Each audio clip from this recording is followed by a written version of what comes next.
क्या इजराइल और फिलिस्तीन का वॉर खत्म कर देगा सब कुछ?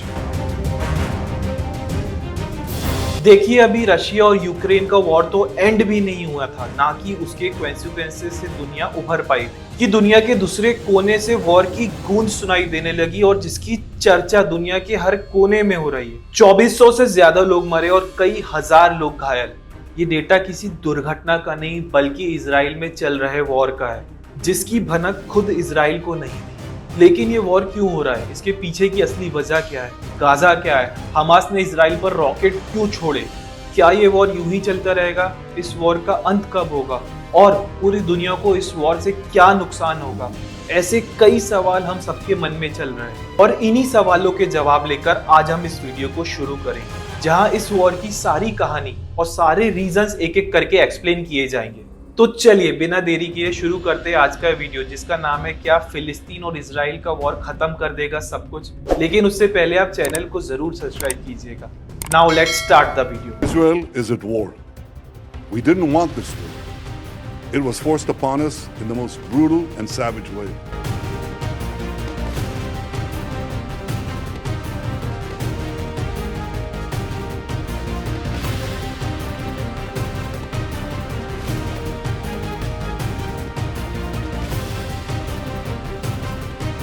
तो सबसे पहले तो देखते हैं ये सब शुरू किस दिन हुआ। देखिए, थोड़ी सिंपल भाषा में समझने की कोशिश करें तो ये सब शुरू हुआ 7 अक्टूबर 2023 को, सैटरडे के दिन, जब इजराइल के लोग तोरा पढ़ने में बिजी थे, अपने डेली के काम करने में बिजी थे, जब उन्हें मालूम तक नहीं था कि अगले ही पल उनके देश में क्या होने वाला है।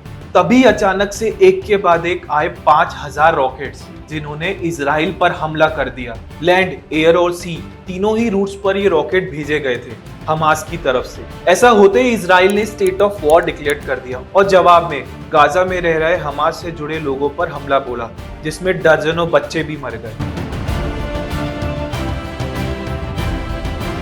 और इसकी रिपोर्ट दी है गाजा में the Palestinian ministry of health ने। हर तरफ बर्बादी का मंजर है, लोग हेल्प हेल्प चिल्ला रहे, अपनी खुद की जान बचाने के लिए हर कोई एफर्ट्स कर रहा है। वैसे तो इजराइल एक ऐसा देश रहा है जहां से वायलेंस की न्यूज आना कोई नई बात नहीं है। यहाँ से टाइम टू टाइम आपको वायलेंस से रिलेटेड न्यूज सुनने को तो मिलती है, लेकिन इस बार सिचुएशन आउट ऑफ कंट्रोल हो गई और पहुंच गई वॉर तक। लेकिन क्यों? इसकी वजह क्या है? देखिए, सबसे पहले समझने की कोशिश करते इजराइल और फिलिस्तीन की हिस्ट्री, उनके कॉन्फ्लिक्ट का मेन रीजन। पर इसके लिए हमको समझना होगा हमास का मीनिंग। 1948 मई के बाद से स्टार्ट हुआ ये सारा सिलसिला, क्योंकि इसी दिन मॉडर्न स्टेट ऑफ इजराइल बना था, सेकेंड वर्ल्ड वॉर और होलोकॉस्ट के बाद। लेकिन इजराइलिस और पैलेस्टीनियंस के बीच के लोगों के बीच की जंग तभी से शुरू हो गई। और आज 2023 में भी फिलिस्तीन का ये कहना है कि इजराइल उन पर धीरे धीरे करके कब्जा जमा रहा है और उनके एरिया में अपनी पकड़ मजबूत करता चला आ रहा है। अगर आप मैप में फिलिस्तीन का 1948 का मैप देखेंगे तो आप समझेंगे कि उस टाइम का एरिया और आज 2023 में फिलिस्तीन का एरिया कम हो गया है। मैप देखने पे आपको समझ में आएगा कि फिलिस्तीन का जो एरिया है वो कहीं कहीं से इजराइल की कैप्चरिंग में है। इजराइल अपनी पकड़ वहां पे बनाते जा रहा है और यही वजह है इस वॉर की। अगर आप मैप को ठीक तरीके से देखेंगे तो इसमें दिखाई देगा कि गाजा स्ट्रिप मेडिटेरियन सी के वेस्ट साइड में लोकेटेड है। गाजा स्ट्रिप एक 41 किलोमीटर लॉन्ग और 10 किलोमीटर वाइड टेरिटरी है इजराइल, इजिप्ट और मेडिटेरियन सी के बीच में, जिसका एयर वाला एरिया इजराइल कंट्रोल करता है और बॉर्डर वाला इजिप्ट। लेकिन इसमें ज्यादा पावर है हमास के पास। लेकिन आखिर हमास क्या है? क्यों है इस वर्ड की इतनी चर्चा?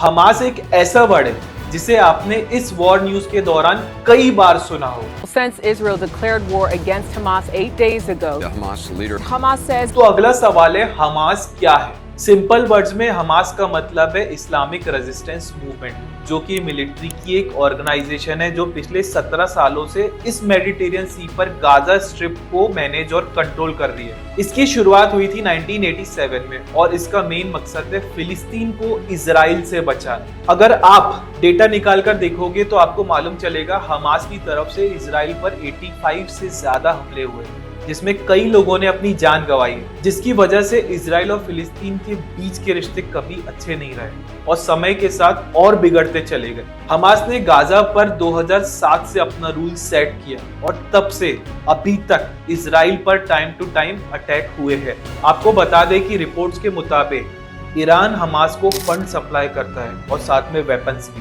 अब सवाल ये आता है कि इजराइल हमास से अपने एरिया को कैसे सेफ रखता है। देखिए, इजराइल और हमास के बीच का ये कॉन्फ्लिक्ट फिलिस्तीन की वजह से है, लेकिन हमास के हमलों से बचने के लिए इजराइल ने अपने लिए आयरन डोम डिफेंस सिस्टम बनाया है, जिसकी वजह से ही अभी जो 5000 से ज्यादा रॉकेट छोड़े गए थे उसमें से 2000 से ज्यादा रॉकेट इस सिस्टम ने फ्यूज कर दिए थे। ये मोबाइल एयर डिफेंस सिस्टम है जिसे 2011 में बनाया गया था। इसकी वजह से शॉर्ट रेंज मिसाइल्स बीच हवा में ही डिस्ट्रॉय कर दी जाती है। गाजा स्ट्रिप से आने वाली कोई भी मिसाइल या रॉकेट हो, ये सिस्टम उसे बीच एयर में ही डिस्ट्रॉय कर देता है। अब समझते हैं इस वॉर की वजह क्या है और लोग एक दूसरे पर ब्लेम क्यों कर रहे हैं। देखिए, हमास ये कहता है कि जेरूसलम, जो कि इस्लाम और क्रिश्चियन लोगों के लिए बेहद ही इंपॉर्टेंट जगह मानी जाती है, उसके आसपास बनी मॉस्क पर इजराइल फोर्स बड़े लंबे समय से वॉयलेंस करते जा रही है। अब इजराइल की सुने तो उनका कहना है कि लोग पत्थर फेंककर शुरुआत करते हैं, फिर मॉस्क के अंदर छुप जाते हैं, तो इसी वजह से फिर इजराइल को मॉस्क के पास अटैक करना पड़ता है। जबकि दूसरे साइड वाले का कहना है कि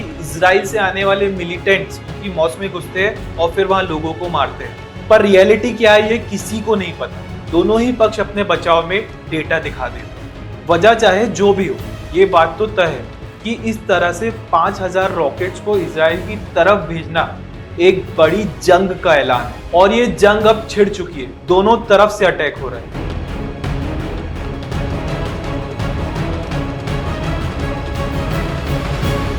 हर दिन लोग अपनी जान गंवा रहे हैं और मासूम लोग मौत का शिकार बन रहे हैं। मासूम बच्चे और औरतों को भी बख्शा नहीं जा रहा है। 100 से ज्यादा हॉस्टेजेस कब्जे में हैं, जिनकी जान खतरे में है। आपको बता दें, इस वॉर से पहले इन दोनों के बीच में साल 2021 में वॉर हुई, जो कि 11 दिनों तक चली थी, जिसमें 250 लोग गाजा से और 11 लोग इजराइल से मरे। अब सवाल ये आता है कि ये वॉर इतना बड़ा क्यों माना जा रहा है। देखिए, इजराइल पहले भी ऐसी सिचुएशन हैंडल कर चुका है जब उसके लोगों को हॉस्टेजेस बनाया गया हो।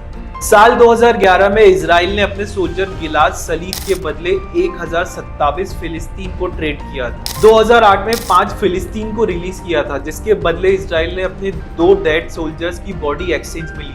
लेकिन इस बार हालत कुछ अलग है, क्योंकि हमास पूरी प्लानिंग के साथ उतरा है और इजराइल का कहना है कि ईरान हर साल $100 मिलियन हमास को दे रहा है और यही वजह है कि आज हमास इतने बड़े लेवल पर वॉर के लिए रेडी है। अब बात करते हैं कि दुनिया पर क्या असर होगा। इस वॉर ने दुनिया की बाकी देशों की नींद भी उड़ा दी है, क्योंकि ये वॉर कई बड़े प्रोजेक्ट्स को अफेक्ट करेगा, क्योंकि कई बड़े ट्रेड रूट्स मेडिटेरियन सी से होकर गुजरते हैं। लेकिन अगर ये वॉर ज्यादा दिन चला और कॉन्फ्लिक्ट बढ़ा तो कोई भी इन प्रोजेक्ट्स में इन्वेस्ट नहीं करेगा। अब आगे क्या?